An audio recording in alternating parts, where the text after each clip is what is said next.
I'm here today with Mark Crossfield, who is a career coach and has written a book. Hi, Mark. Hi, Ingrid. Thank you for having me on your call today. Appreciate that. Let's draw what you're doing.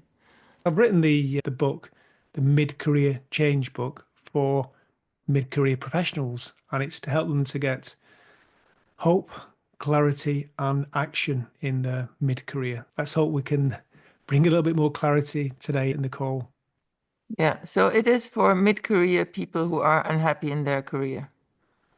Yeah, these people might be competent in their roles, but maybe not content in their job. So it's about them thinking about what are the other options available to them, because we often get stuck thinking that our job is for life or some version of that job is something we're going to have to carry on doing until we retire.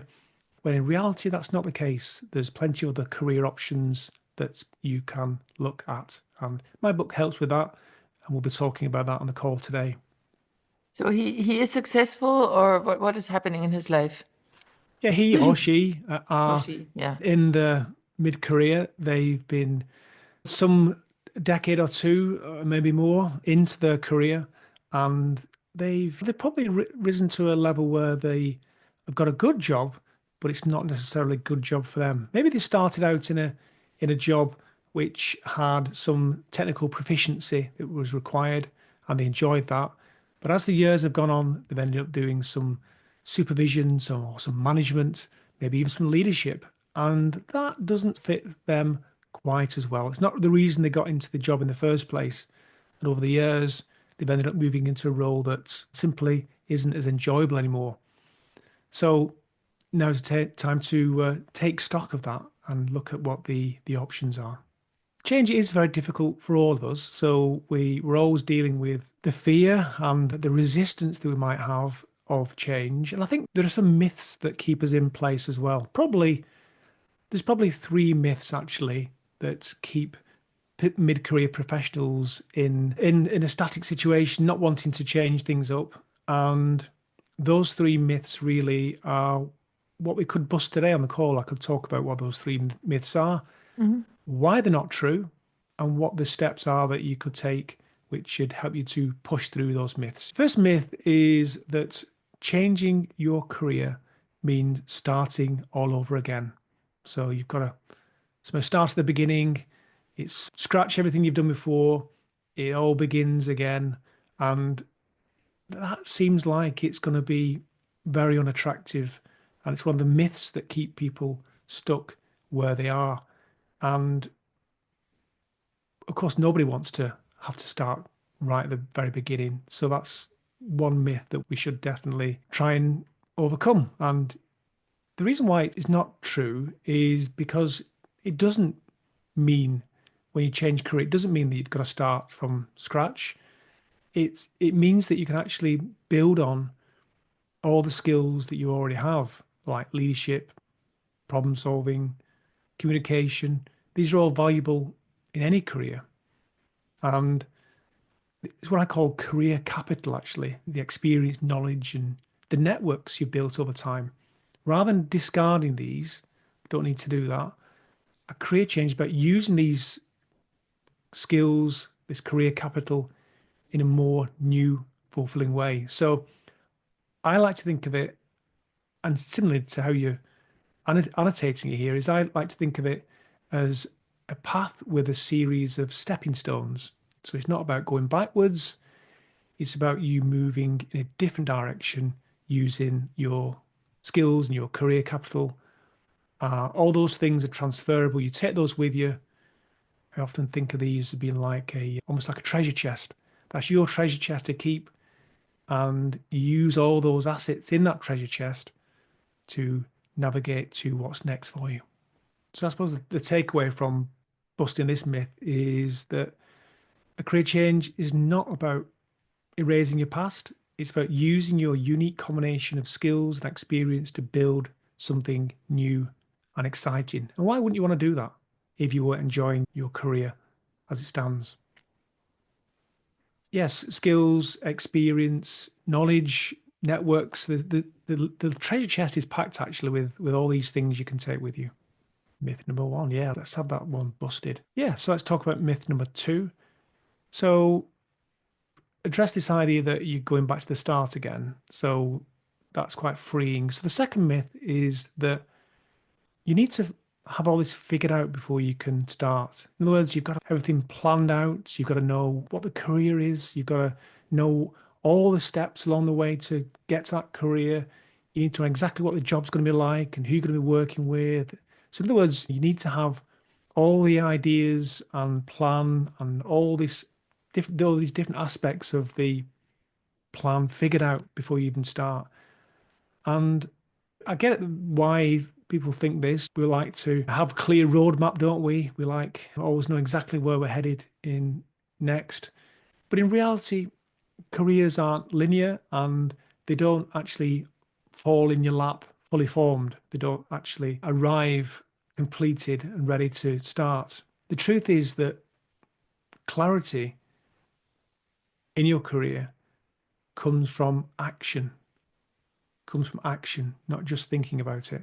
I always say you can't think your way into a new career, but you can use thinking to get yourself started.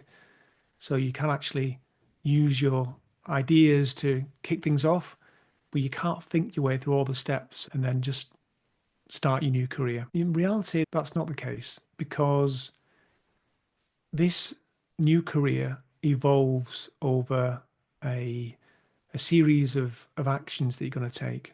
Now, those actions don't mean that you need to quit your job and start taking action tomorrow, of course. A lot of these actions you do well in advance of anything as drastic as that. But the key thing is about taking action.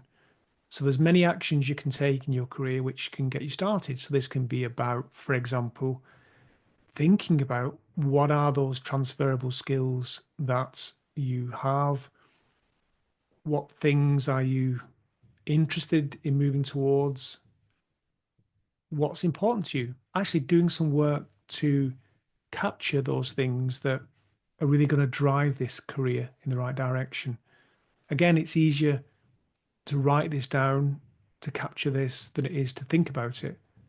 Our thoughts are very fleeting, and we need something that is more robust than that. So, actually, writing down what is important about my career right now. It might be you want more flexibility, you want to uh, work in a new sector, you might want to do work which is more challenging, for example. So, what's really important about the career I'm moving towards? What things am I interested in? What is really attracting me right now? What industries are interesting for me? So, once you start to gather all that information together, you've taken your first step, and that's leads on to other steps. The other steps, of course, being speaking to people maybe in some of the areas that you're interested in. You can have conversations. Let's say you're one of the case studies in the book is Melanie Cotton, who was a school teacher, secondary school teacher, teaching modern languages. And she was very interested in language and words, and she didn't enjoy teaching anymore, and she wanted to try something new. So she researched being a proofreader, an editor, started speaking to people that are in that industry, and did some qualifications, and she got some experience doing some pro bono work all while she was teaching. So she not at this stage she hadn't, of course, left the profession she was working in, but she was moving ever closer to the idea of what a career for her could look like step by step. And the more she did that, the more confidence she got about the direction she was going in and the steps she would need to take to do that. And then, of course, you get to a point where you feel confident enough to take the leap. So it's very much about figuring this stuff out through action, not thinking you need to have all this figured out before you take the steps. The steps lead to the understanding and clarity. So that's really important to understand. I think it's also worth mentioning, Ingrid, that so I've used an example there of Melanie looking in the direction of something she was interested in, it's also worth thinking that actually there's not just one career out there for us. There are many options that we could consider. And I talk about this in the book in relation to your many selves. There's many versions of you in terms of the careers that would be a good fit for you. There isn't just one career which is your perfect fit. That if you just find that career, everything will be good and you'll be happy and you'll know exactly what to do. There are lots of different careers that you could identify, move towards, and really enjoy and be feel like you've landed on what is a satisfying career for you. So I think can be quite helpful as well, knowing that you're not just aiming for that one thing, that one career, and the action moves you towards some of these different selves. And the option that becomes clearest, of course, is the one you move towards. But knowing that there's not just one solution out there can be quite comforting as well. When I was changing career myself, so I would, for reference, I was or am a professional engineer by background. I'm a chartered civil engineer, and I worked in civil engineering for several decades. And when I was looking for what's next for me, there were many selves that I was looking at. So I considered a role in consulting. I was interested in coaching at that point. I was also quite interested in writing because that attracted me. But I also looked at other options at various points. I looked at being a photographer, for example, setting up an eBay shop. There's lots of different things that I looked at. I did little experiments as well to see whether they were a good fit for me. Again, these actions give you rich information about what is going to be right for you and what the fit is. So that is the key here, doing different things and moving you to a direction which is going to be a better fit for you. Okay. Ooh, it's looking good, Ingrid. Yeah. Myth two, you need an exact plan. Hmm. Let's put it up here. You need an exact plan before you start. Is the if we're unpacking it, it's about Yeah, yeah, yeah. this thing, having this at the beginning is key.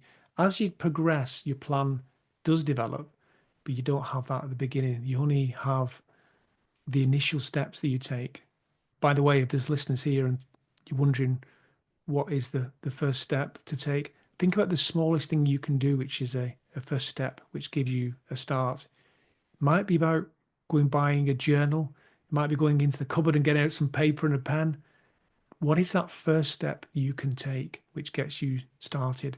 Don't think too big at this stage. Don't even try and make the next action Okay, in any way difficult. I used to be a runner, and all runners know that getting out of the door is the hardest part of running. Once you're out there, after several minutes, then it's okay, isn't it? You're into your groove, but getting out the door can be challenging. And one of the things that many runners do to try and overcome that is to make it as easy as possible for them to get out the door.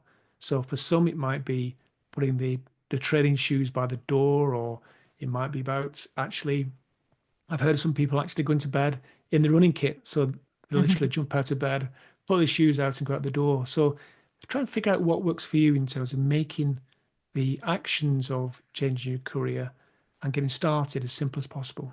Mm-hmm. Action. That's the key, isn't it? Stepping stones. What is the third myth? Okay, so we've done the first couple of myths. So we've busted the myth that it means starting all over again, okay, that you've got to start at the beginning. And we just heard the second myth we've busted there, that you need to have it all figured out before you start. So you might be thinking, that's great, and I understand that, but isn't it a bit late for me? So the third myth is that it's too late to change. This is a very common fear that people have, particularly in mid-career. I hear this a lot from mid-career professionals who worry they're too old to switch industries or take on something new. But if you think about it, your career is going to be long. Even in mid-career, you've still got quite a lot of career left.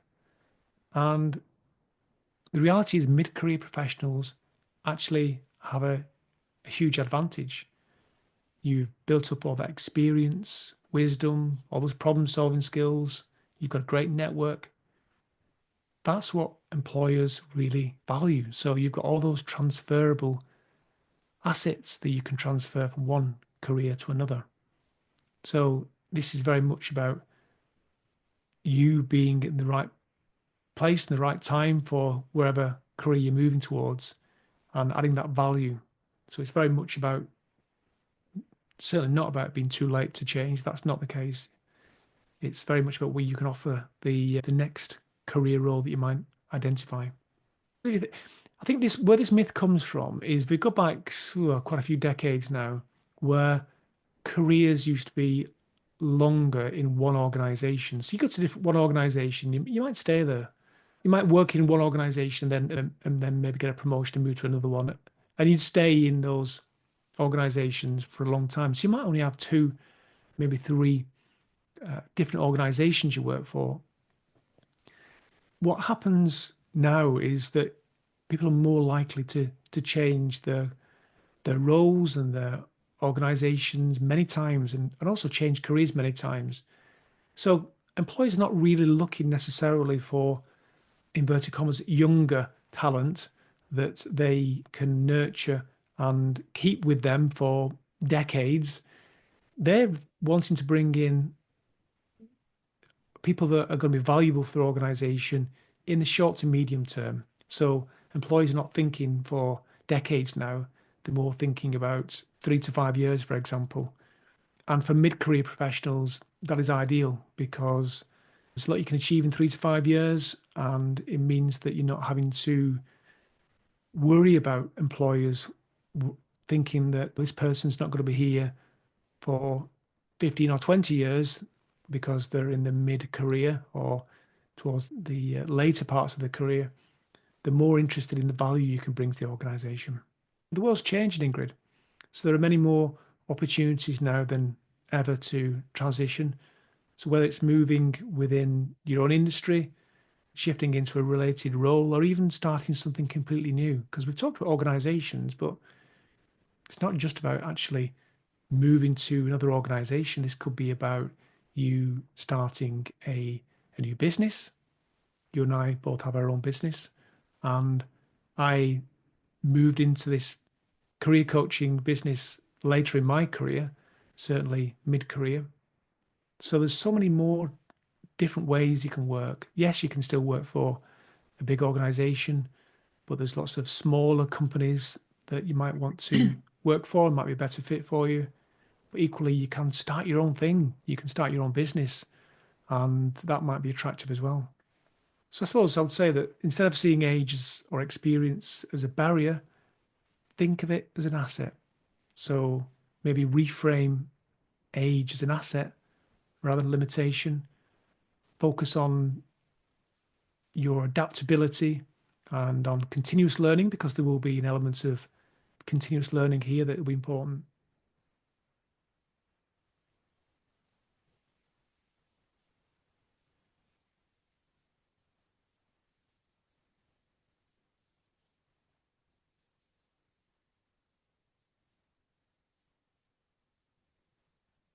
In the book, I'll talk about quite a few examples of individuals that have made a mid-career change in the 40s, 50s, and even 60s. And I provide all the strategies for showcasing your experience and shifting your mindset from, well, what is the mindset's from too late to new possibilities. That's a good mindset shift, isn't it? Let me repeat that again. So mindset shift from is too late to new possibilities. So if you're a mid-career professional watching this and you are stuck, it could be one of these myths are preventing you from making a start. Maybe you're thinking that you've got to have it all figured out in your head right now, and before you do that, you can make a start. That's not the case. And it certainly doesn't mean that you need to start all over again, because we just described, you've got this treasure chest of transferable skills, assets that you can take with you that employers will really value. And that's one of the reasons why it's never too late to change, because you've got these transferable aspects of your earlier career. So why not take those with you? Look at some new options in your career. And what happens then? We've busted the myths, and once you get started looking at what might be next for you, so taking those initial steps, then from taking those steps, you can see things that you can't possibly see right away. So it means you can see over the hill. And over the hill, there are some other things that you could look at and some actions you can take, which take you nearer to what that might be next for you. And a lot of this is happening, of course, when you're still in your current career, so nothing's at risk here. And that builds and you get more confidence. You maybe do some networking. You start to speak to people in careers you're interested in. Maybe you do some experiments. And experiments is a big part of the book. So the sort of experiments I talk about are a job on the side. So you could try something on the side. It could be, in my case, I started doing some photography on the side at one point, and that gave me some really good information about what a career would look like doing that. I also set myself up with an eBay shop. You can imagine me, Ingrid, going posting lots of books to the post office every week and different things, because it was mainly books I was selling on eBay. And I also did some coaching work as well, and that's the thing that really interested me and got me excited about the future. Those experiments, and there are others I talk about in the book as well, really bring to life what could be possible for you, along with the informational interviews, the discussions with people in professions you're interested in. That really brings to life the possibility that you could take the steps. And right now, if you're at the beginning of this, that step probably feels like a huge chasm right now. But the thing you need to know is that by taking these steps, following the things I've described in this video, that actually the leap at the end becomes more like a step which feels much more comfortable, still exciting and still exhilarating, because obviously you're still moving into something new. That's still going to be there, but it's much more like a step than a leap. And that is really comfortable to know and reassuring to know when you're thinking about changing a career. Then one of them feels best over time, or you find it out when you experiment. Mm-hmm. Exactly. And some experiments that you do, you think, no, this is not for me. I don't want to be going to the post office every week posting things on to eBay customers. So you cross that off your list. You have to give it enough time just to make sure that you don't want to be too rash, maybe with some of the experiments, but you get real information about whether it's going to be a good fit for you. And other things you can do some volunteering work. So volunteering is a good way to get hands-on experience as well. So that's something else you could try. And you could also think about doing some further qualifications, some certifications. That again brings you nearer to having the information you need to make decisions. Because if you can do some further education, and by the way, this doesn't mean go back to university. Of course, there's lots of ways that you can educate yourself online. There's lots of learning platforms on the internet that you can use. LinkedIn Learning, Udemy, etc., Skillshare. All these places are where you can learn new things in your own time at reasonable cost. And that really does help as well in terms of giving you confidence about whether a certain career might be the thing you need to step towards. Let's leave it in the viewer's mind. What is it that you'd like to move towards? The answer to that right now, if you're starting at the beginning, might be several things. You might have several ideas, which is great. And this talks to this many selves idea. There are different versions of your future which you can explore. And that's exciting. The ideas are somewhat there, that they can be fleeting ideas that are ill-formed, ill thought through, not really robust in any way. And I think the thing with thinking about what options you might look at, rather than actually writing these things down and committing them to paper or to put them into some sort of document, is that you're also pushing up against the part of your brain which is resistant to that. So whilst you're thinking, oh, I'd like to be a career coach, there's part of you that is saying, oh, no, you don't want to be a career coach. That's not a good fit for you. Where are you going to get the clients? It wouldn't be very good to do that. So that's why it's good to actually write these things down, try and capture them. And if you struggle with that, of course, then consider reaching out to a career coach for support, because, of course, they can really hold your hand through this process from the beginning right through to the end. And that's what Yeah. I do with the clients that I work with. I've been doing it now for career coaching for 5 years, but I've been a qualified coach for more like 30 years. I made the leap. And actually, when I was looking for options, I got stuck and was stuck for many years. And the irony was that I ended up moving into career coaching, where I could have done with a career coach to help me, because it would have made it much easier for me to take Mm. a big leap. When I was looking around for support, there wasn't much support that I could find. And I now help people who are in the situation that I was in to get unstuck, explore Mm. their options and opportunities, and move towards a career which is going to be a great fit for them.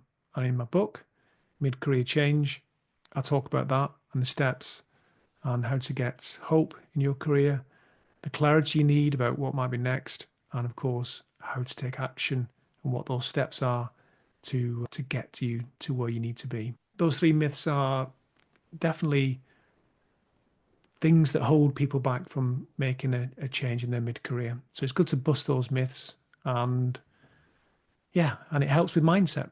It's moving from a mindset of stuckness and limitation to a mindset of possibility. In fact, in the book, I talk about several mindsets, but the possibility mindset and a responsibility mindset, because your career is ultimately your responsibility, are really key here. The responsibility thing is interesting, because I think a lot of us have moved into careers that were like swim lanes, if you like, from education. We did a certain set of qualifications at school that maybe led to more qualifications, maybe A levels and then university. And then from that university, for a lot of us, it was other vocational careers that we moved into, or into careers that aligned with the work we did or the studies we did at university. And we were supported with all those steps by career advisors. And to a certain extent, yes, we did make the decisions, but in a lot of cases, it felt like it was not preordained. I think that's probably too strong, but it felt like it followed a set path of our choosing in terms of education and the direction that we moved in, followed that, and also what our friends did and what our relations did. And so we often moved into this path, which was somewhat our own making, but I don't always think we had full control over that in the early days of our career. And as you get into your mid career, you really have to grasp this idea that you are fully responsible for your career. No one else is going to do it for you. In fact, it's the opposite. In mid career, where I'm dealing with people, quite often they'll say, I've seen such and such a job on the internet, or a recruiter has contacted me asking me whether I'm interested in such and such a role. That is them dictating what they think you should do in your career. It's the same with relatives. Quite often, relatives, meaning relatives, will suggest a certain route, an option, but it's still what they think you should do. And ultimately, you have to decide what you want for your career. And the only way you can do that is by taking responsibility. That's the wonderful drawing, Ingrid. Really, really like what you've done there. You're a genius at doing this, Ingrid. Thank you for speaking with me and drawing with me. Thank you very much, Ingrid. I've really enjoyed our time today.